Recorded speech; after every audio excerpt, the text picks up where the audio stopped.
Well, they tell me the PREPARE Act would allow money to be available not only after a disaster has impacted a marina, but there's even money that would be available to allow them to prepare ahead of time in the form of federally backed loans. The PREPARE Act provides lending opportunities for those who are struggling through the SBA.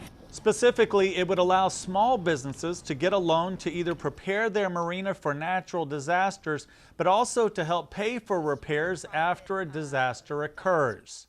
We sell boats. We're full service at both stores. We sell a lot of the manufacturers in South Carolina. Chris Butler of Butler Marine has marinas in Charleston and Beaufort. He says the PREPARE Act could have helped him after disaster hit his Beaufort marina. July 7th, 2021, and what had happened is there was a tropical depression that came up through.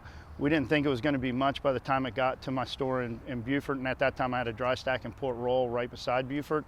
It ended up being a bigger ordeal. We had a micro tornado hit that came off of it that took out all of our, 90% of our docks. Butler had to use $125,000 he had planned for new business equipment to make the repairs and insurance deductibles. With a PREPARE Act loan, he could have made the repairs and continued to grow his business at the same time. But often a storm can kill a business. 40 to 60% of all small businesses after a storm or natural disaster never reopen. Once their doors close, they're gone. A lot of small businesses don't reopen. A lot of banks, if you're trying to go to a bank and say, hey, I just need a short-term loan to get us restarted, the banks don't typically want to lend you money when you're not able to perform, and that's where you need the backing of the federal government. Congresswoman Mace tells me her proposal could become law this year, but it's more likely that that will happen next year.